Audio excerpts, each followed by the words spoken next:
On April 29, 2023, the government of Alberta held a press conference at the Heritage Park in Calgary to announce the Alberta Heritage Fund.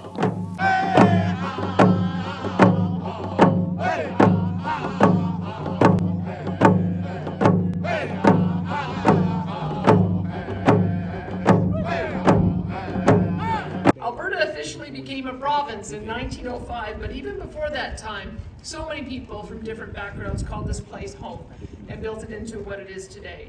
From the Indigenous peoples who lived here long before there even was an Alberta, to yesterday's newcomers who might be fleeing war or terror or just looking for freedom. We share Alberta's past, present, and future together. But we cannot do that properly without the means to share our stories with our children and with each other. Because every person and every community has a story about what brought them here and how they got here. Alberta's histories are as diverse as the cultures of our province. We want to help ethnocultural and Indigenous groups in Alberta to share their experiences, their views, and contributions.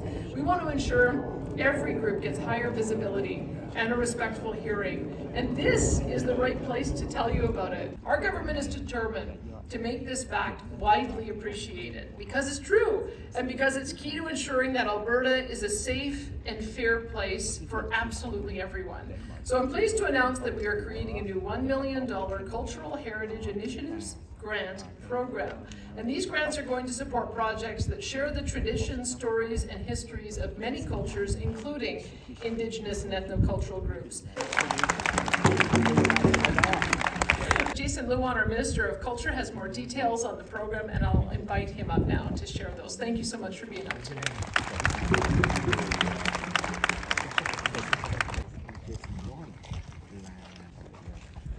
Thank you so much, Premier. Really encouraged by your words. Our Premier announced this 1 million multicultural heritage initiative. I want to say thank you to Premier. Where this idea came from, I want to give you some background.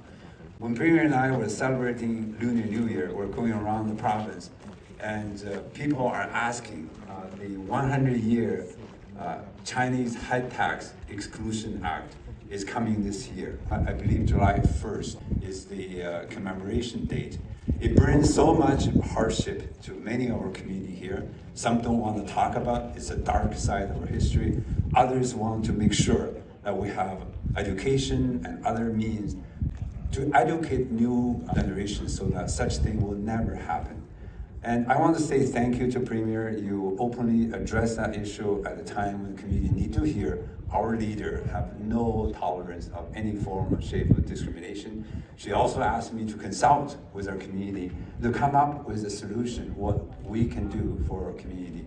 I know many of you are here. And to credit to our community leaders, they asked us to do something tangible, but not a lip service. So they asked us to do something educational, do something we can record history, particularly oral history for those elderly. So I want to thank you for our community leaders' contribution to this.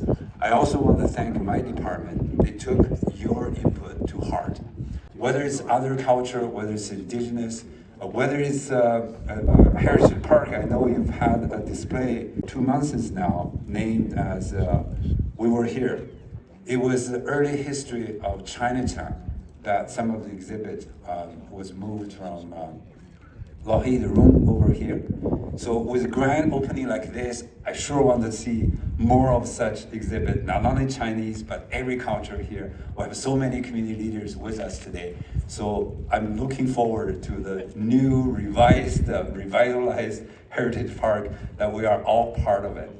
Not least, we have good news sharing all the way around. I have one more last good news to share. Bear with me, follow the same spirit, follow with community. Many of you are here, the Chinese martial arts community. You urge our government to do something to recognize Wushu or martial arts is official sports in this province. I want to give you credit that over the last months and weeks, the community of martial arts came together.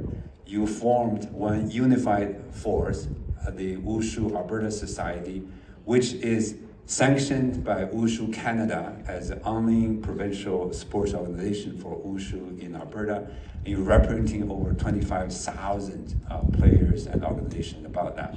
Today, we have a letter to award Wushu Alberta as the recipients of government funding.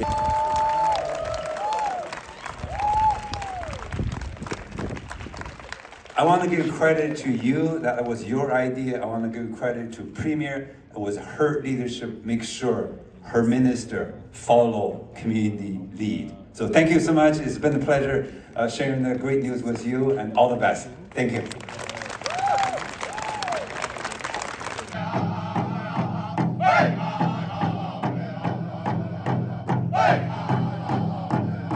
The news conference for the Alberta Heritage Fund has successfully concluded. We are looking forward to Alberta's various cultural activities.